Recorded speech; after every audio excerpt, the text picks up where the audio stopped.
నీవేమనుకుంటున్నావు? నీకు మాత్రమే ఆయనను చూడాలని ఉందా?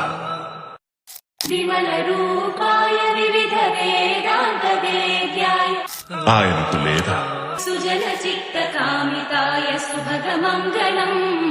నీవు ఒకసారి ఆయనను పిలిచి చూడు.